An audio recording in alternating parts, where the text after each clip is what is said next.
नमस्कार, मैं रवीश कुमार। क्या नीतीश कुमार बिहार के मुख्यमंत्री होंगे?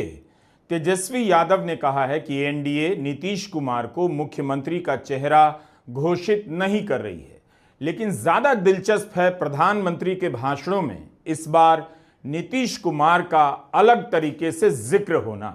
हमने 2020 के चुनावों में प्रधानमंत्री मोदी का भाषण सुना। उन भाषणों में साफ साफ कह रहे हैं कि नीतीश के नेतृत्व में सरकार बनेगी, नीतीश ही मुख्यमंत्री बनेंगे। 2020 में बगहा, छपरा और मोतिहारी के चुनावों में उनके भाषणों का यह अंश आप भी सुनिए। फिर हम 24 अक्टूबर को हुई बेगूसराय और समस्तीपुर में प्रधानमंत्री की सभा में नीतीश का जिक्र कैसे होता है वह भी सुनाएंगे। बिहार के मुख्यमंत्री हमारे मित्र और भावी मुख्यमंत्री श्रीमान नीतीश कुमार जी, जैसे ही बिहार में नीतीश जी फिर मुख्यमंत्री बनेंगे, एनडीए की सरकार बनेगी, तो यहां भी चुनाव तो पूरा होने के बाद ये योजना तेज गति से आगे बढ़ाई जाएगी। बिहार के कोने कोने में घूमने के बाद मैं पूरी तरह आश्वस्त हूं कि बिहार में फिर नीतीश जी के नेतृत्व में एनडीए सरकार बनने के लिए बिहार की जनता ने मन बना लिया है, भरसक आशीर्वाद दे रहे हैं। किसी को दिमाग लगाने की भी जरूरत नहीं कि प्रधानमंत्री मोदी ने नीतीश कुमार का नाम बच बचा कर लिया। साफ साफ 2020 में कह रहे हैं नीतीश ही मुख्यमंत्री होंगे, लेकिन 2025 का यह भाषण सुनिए। आपको भी सुनना चाहिए और देखना चाहिए कि नीतीश कुमार का जिक्र किस तरह से आता है।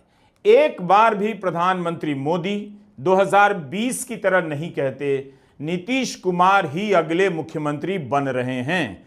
समस्तीपुर में प्रधानमंत्री ने कहा नीतीश बाबू के नेतृत्व में एनडीए जीत के रिकॉर्ड तोड़ने वाली है। क्या प्रधानमंत्री चुनाव तक के लिए ही नीतीश कुमार की बात कर रहे हैं, जीत के रिकॉर्ड की बात कर रहे हैं? साफ साफ क्यों नहीं कह रहे कि नीतीश कुमार ही रिकॉर्ड बनाने के बाद मुख्यमंत्री बनने वाले हैं? इस बार बिहार में भी नीतीश बाबू के नेतृत्व में एनडीए जीत के अपने पुराने सारे रिकॉर्ड तोड़ने वाला है। इन चुनावों में बिहार एनडीए को अब तक का सबसे बड़ा जनादेश देगा। प्रधानमंत्री नरेंद्र मोदी ने जरूर कहा कि जनता ने नीतीश कुमार को आशीर्वाद दिया है। यह एक अलग वाक्य है। प्रधानमंत्री ने नहीं कहा कि नीतीश कुमार ही हमारे अगले मुख्यमंत्री हैं। नेता किस तरह से वोट मांगते हैं, उनकी भाषा से भी काफी कुछ इशारा मिल जाता है। समस्तीपुर और बेगूसराय के भाषणों में प्रधानमंत्री मोदी एनडीए सरकार कहते हैं, सुशासन सरकार कहते हैं, डबल इंजन सरकार की बात करते हैं, भाजपा एनडीए की सरकार के नाम पर वोट मांगते हैं, लेकिन एक बार भी नहीं कहते फिर से नीतीश कुमार को मुख्यमंत्री बनाना है, जिस तरह से 2020 में कहते हैं। बेगूसराय के भाषण में प्रधानमंत्री 3 बार एनडीए सरकार का नारा लगवाते हैं और एक बार सुशासन सरकार के लिए नारा लगवाते हैं। नीतीश कुमार के नाम पर नारा नहीं लगवाते हैं। फिर एक बार एनडीए सरकार, फिर एक बार, फिर एक बार, फिर एक बार, फिर एक बार सुशासन की सरकार। साथियों, आपने हमेशा मोदी पर भरोसा किया है, नीतीश जी पर आशीर्वाद बरसाया है। प्रधानमंत्री मोदी ने सब कहा एनडीए की सरकार बनेगी, गठबंधन एनडीए का है, तो इसमें कुछ भी गलत नहीं है। लेकिन बात राजनीति की है। तकनीकी रूप से तो कुछ भी गलत नहीं, लेकिन राजनीतिक रूप से देखिए बहुत कुछ नजर आएगा। भाषण से यह तो लगा कि नीतीश कुमार के नेतृत्व में चुनाव हो रहा है, लेकिन यह नहीं लगा कि नीतीश कुमार 14 नवंबर के बाद बिहार सरकार का नेतृत्व करेंगे। प्रधानमंत्री मोदी केंद्र के यूपीए सरकार को कांग्रेस आरजेडी की सरकार कहते रहे और अपनी सरकार को भाजपा एनडीए सरकार कहते रहे। बेगूसराय में जेडीयू का नाम नहीं लिया, इस तरह से कि बिहार में जेडीयू बीजेपी की सरकार है। घटक दलों का नाम लेते जरूर हैं मंच पर, मगर भाजपा एनडीए की सरकार का क्या अर्थ हो सकता है? क्या प्रधानमंत्री केंद्र की सरकार की ही बात कर रहे हैं या बिहार की सरकार को भाजपा एनडीए सरकार कह रहे हैं? 2020 में छपरा की सभा का उनका भाषण सुन रहा था, आप भी यह हिस्सा सुनिए।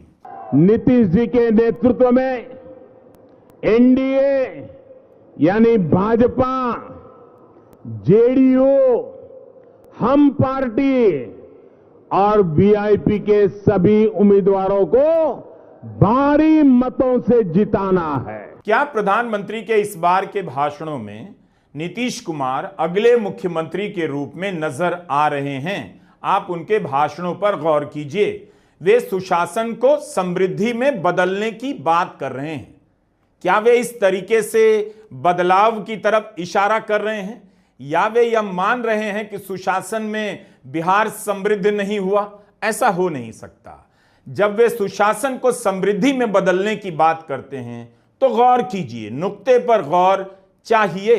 प्रधानमंत्री मोदी ने जोर देकर कहा भाजपा एनडीए ने सुशासन का आधार बनाया, तो अब साफ हो गया बिहार की बात कर रहे हैं, जबकि सुशासन बाबू बिहार में नीतीश कुमार को ही कहा जाता है। बिहार के मेरे भाइयों बहनों,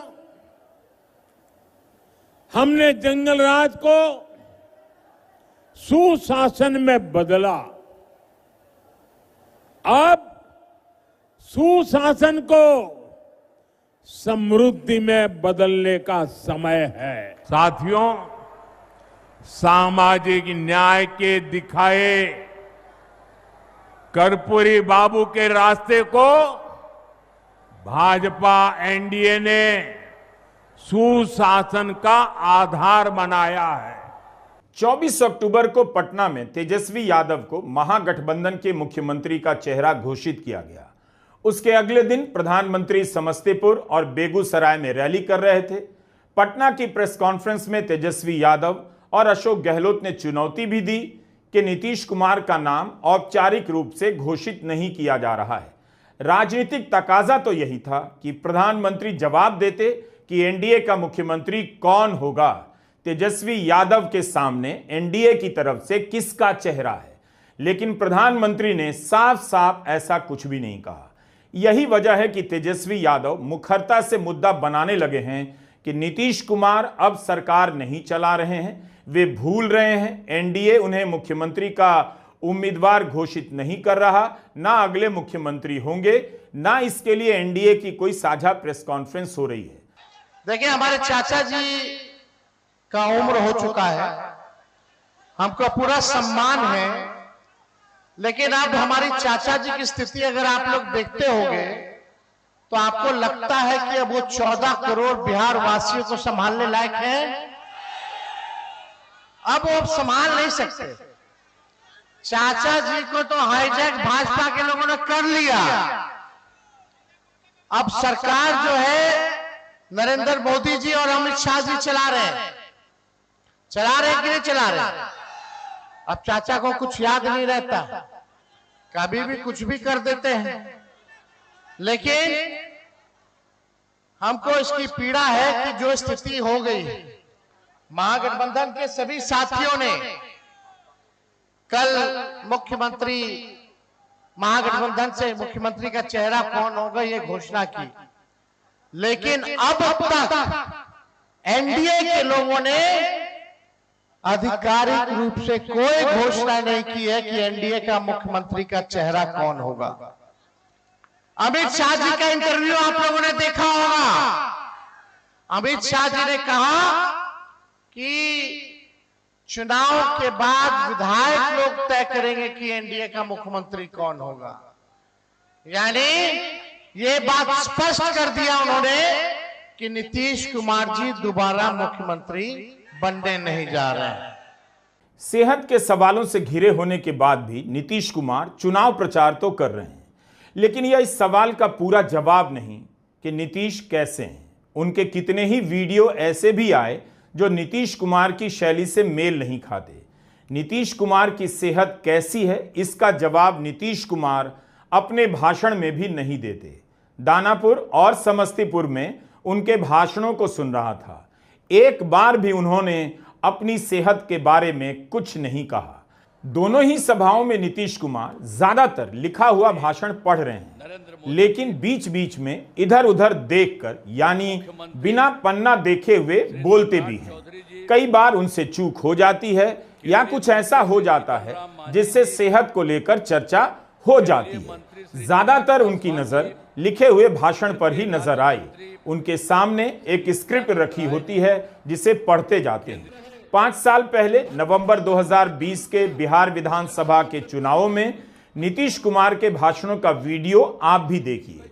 यह पूर्णिया जिले की एक सभा है, यहां भी कागज रखा है। नीतीश कुमार कभी कभी देखते भी हैं, लेकिन पूरा भाषण देखकर कोई नहीं कह सकता कि नीतीश कुमार लिखा हुआ भाषण पढ़कर गए हैं।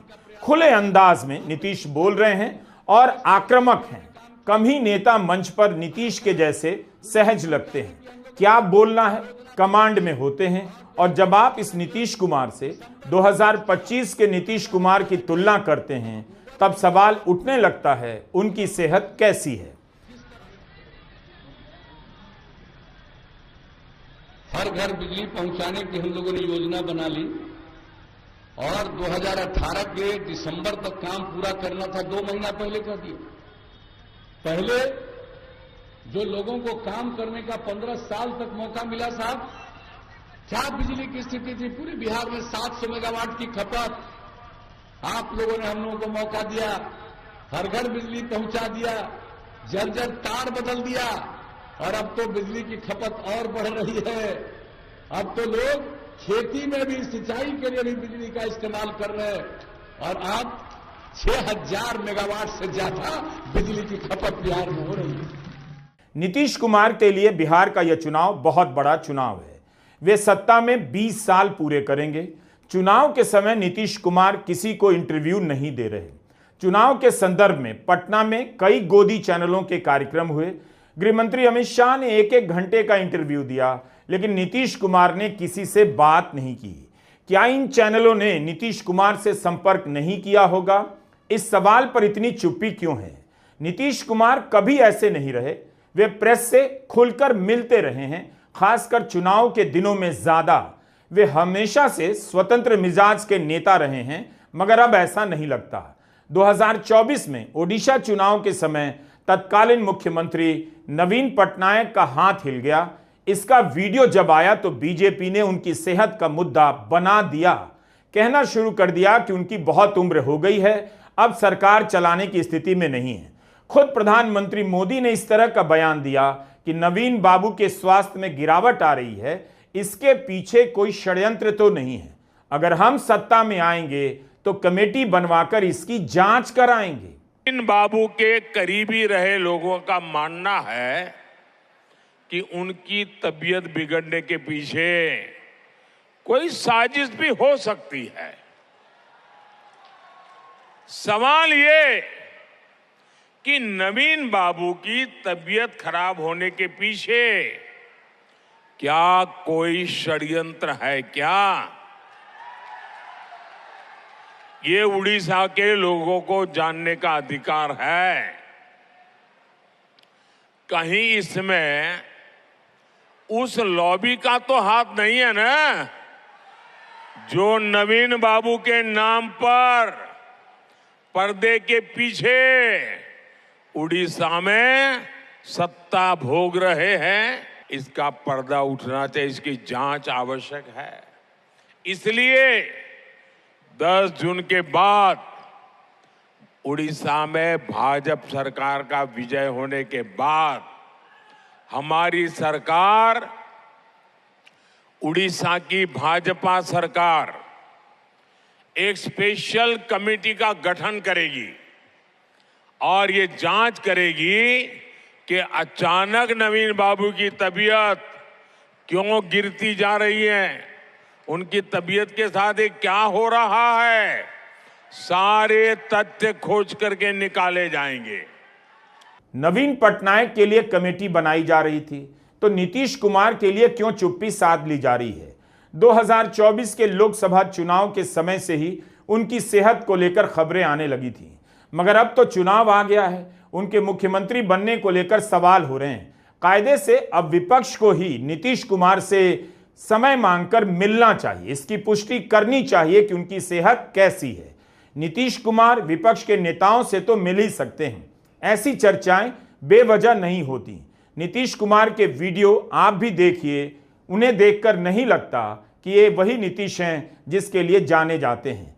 पिछले दिनों प्रधानमंत्री के साथ एक कार्यक्रम में नीतीश कुमार काफी देर तक हाथ जोड़े बैठे रहे, जिसकी जरूरत नहीं थी। तेजस्वी यादव ने इस पर सवाल किया, क्या वे ठीक हैं?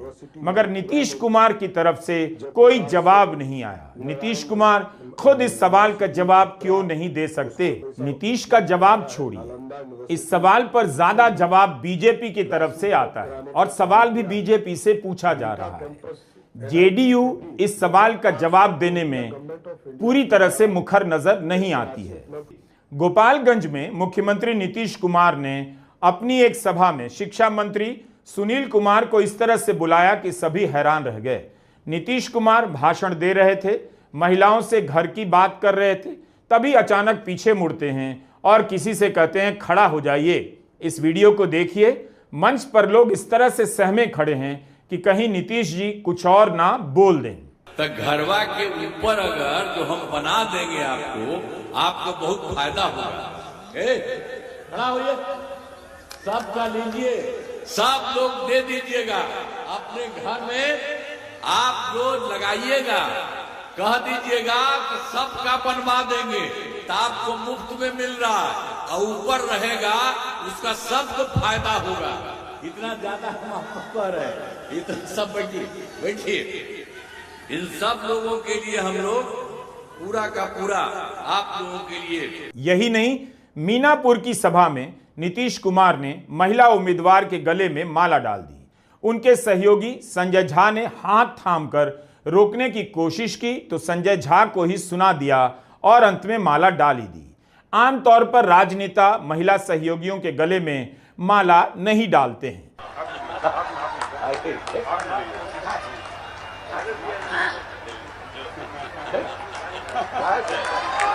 वो हाथ कर रहे हो, ये गजब आदमी है भाई, हाथ काहे करते हैं तब तो सब। नीतीश कुमार इस तरह की चूक के लिए नहीं जाने जाते।